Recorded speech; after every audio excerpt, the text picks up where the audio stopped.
Many of you have probably heard Paul Harvey's famous God Made a Farmer speech given at an FFA convention in Kansas City, Missouri in 1978. If you haven't, I encourage you to look it up sometime. He does a great job of summing up what life is like on a typical family farm.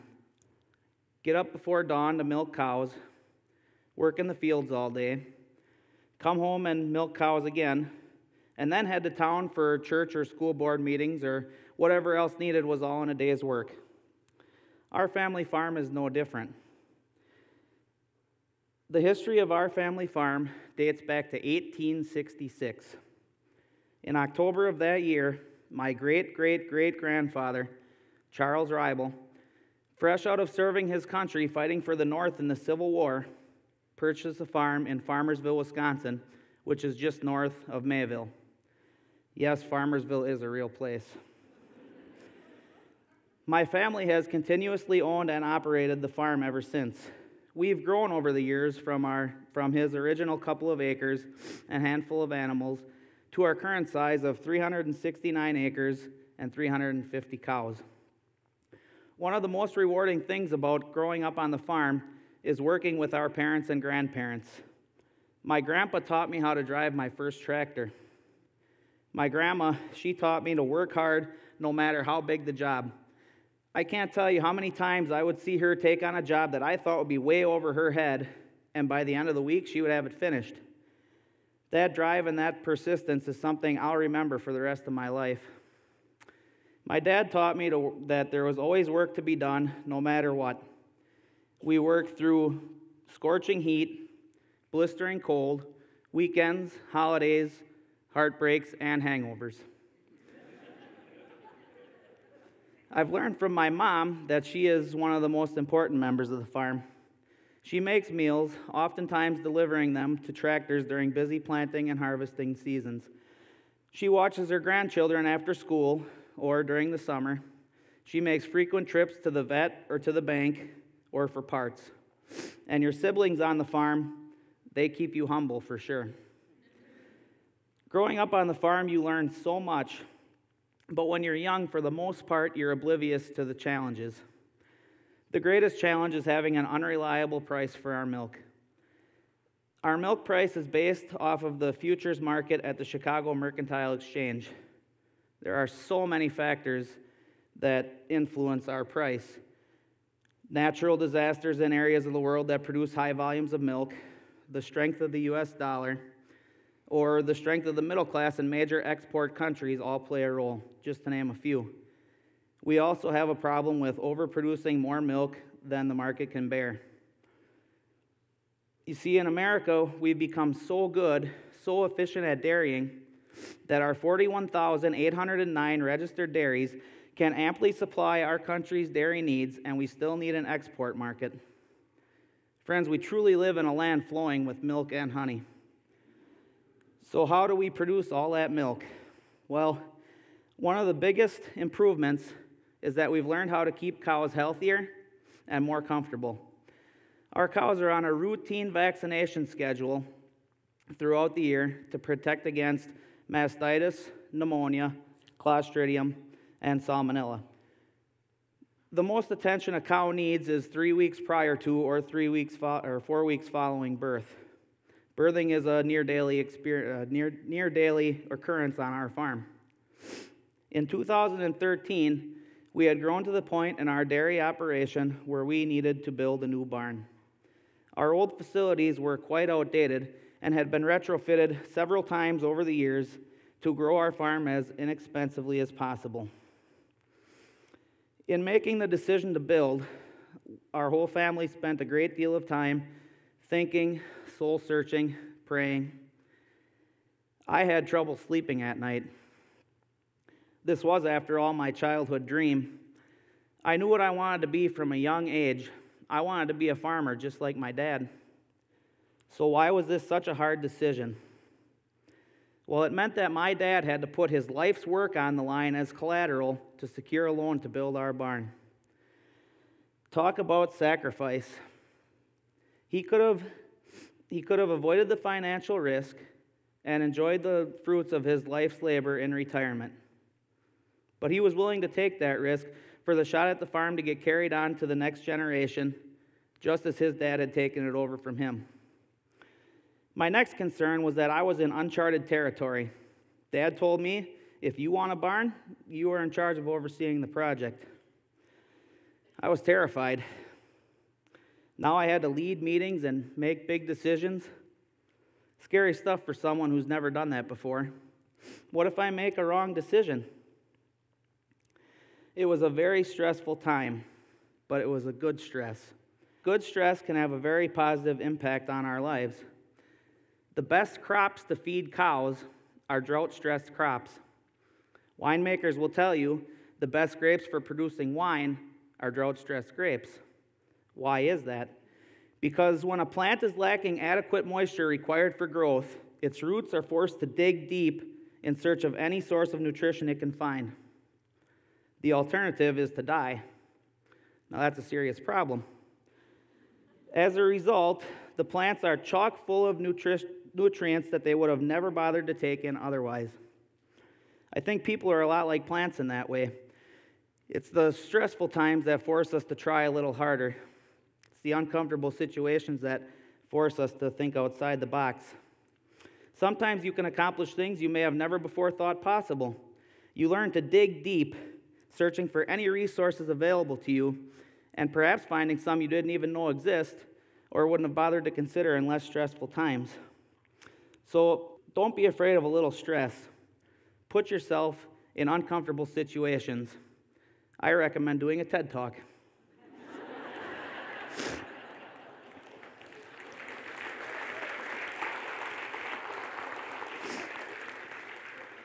If I had let stress paralyze me, we would have never built that barn. I would have never set out to try to accomplish my dream, and I would have regretted it for the rest of my life. Well, now that the barn is up and running, one of my new favorite stresses is trying to keep up with consumer demands, which is critical in any industry, and agriculture is no exception. When consumers want changes, they take time to conceptualize, develop, and implement. But in the fast-paced world that we live in, people want change immediately. One of the most curious consumer desires to me is for farmers to grow food without taking advantage of some new technologies. Take GMOs, for example, or genetic modified organisms. Genetic modifying allows plant breeders to take naturally occurring desirable traits and transfer them to another plant.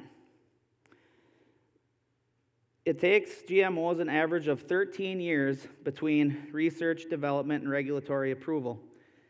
Years of studies and data are reviewed by the USDA, the FDA, and the EPA, and only after their approval can a GM plant be commercialized. In fact, over 90 regulatory agencies worldwide in 70 countries have approved GMOs for growing and eating. In fact, we use less chemicals and better preserve precious topsoil through less tilling. Soil preservation is very important because earthworms can only make about 1 inch of soil every 100 years. Less tilling also means less diesel fuel used through less trips across the field with the tractor. In 2014, the use of GMOs was responsible for removing 62 billion pounds of carbon from the atmosphere, the equivalent of removing 12.3 million cars from the road. There are only 9 crops that currently have GMO technology applied to them. They are alfalfa, canola, corn, cotton, papaya, potatoes, soybeans, squash, and sugar beets. Apples will soon join the list.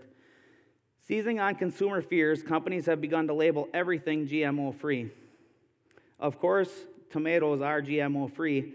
There is no GMO counterpart, meaning there are no such thing as GMO tomatoes. Of course, water and salt are GMO-free because in order to be a GMO, you must have genes. Animal welfare is also another big consumer concern, and rightfully so. Our cows lie in sand beds that are 8 inches deep and raked and fluffed daily so that they are always soft and clean. Some farms have individual cow monitors. These are like cow Fitbits. They're worn around the leg or as a necklace. Like that, huh? They monitor a cow's activity throughout the day. If a cow is more active than usual or less active than usual, an alert is sent to the farmer's phone or computer, and then they will go and check on that cow to see if she needs attention. While the monitors are optional on some farms, most farms that have robotic milking must have them. Robotic milking. When I was a kid, that was a dream. Thoughts of robots milking the cows for us was similar to thoughts of winning the lottery. Well, for a couple of years now, robotic milking has become a reality. The robot entices the cow to come in for milking with a serving of pellets that I refer to as cow candy. The system has sensors that monitor milk quality. If the system sensors poor quality milk, the milk is automatically diverted to a pail, an alert is sent to the farmer, and the system washes itself before the next cow is milked. There are a couple of other exciting technologies just around the corner that were once just dreams. The one I'm the most excited about is the on-farm wastewater treatment plant. Contamination of public and private water sources is something that no farmer ever wants to do. After all, we live here, and we and our cows drink the water too. These plants would be able to remove water, which is the vehicle through which nutrients leach into areas they are not intended to go.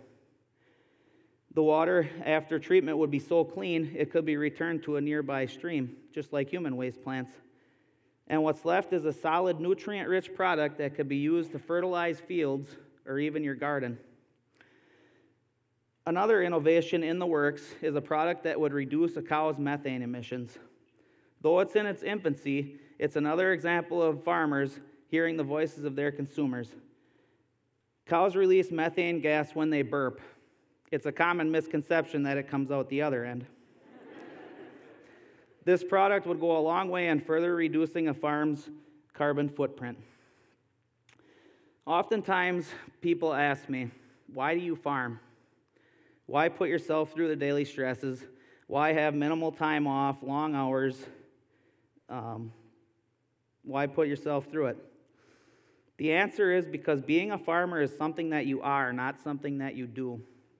Family farms in particular have a great deal of pride in carrying on what their forefathers started. Every day for 151 years, someone in my family history got up in the morning and milked cows. Our cows, they're just as much a part of the farm history as the people. Our cows' ancestors were cared for by my ancestors. Our cow family and our human family have grown side by side. There was a recent study that found that 56% of farm kids follow their parents into an agricultural career. The next closest career was doctors at 6%.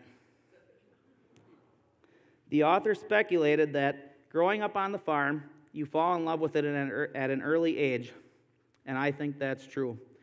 We are there every single day because we love our land, our cattle, and our history, and we give it everything we've got, and sometimes too much, just to see it through to the next generation, hoping that they can accomplish things that we could only dream about. And so far for us, that's been par for the course. This is the next generation. Sorry, she's 3 weeks old.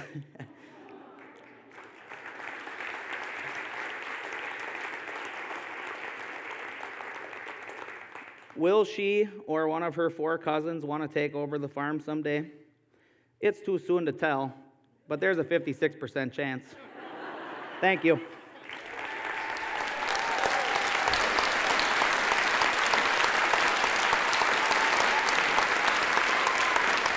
Thank you.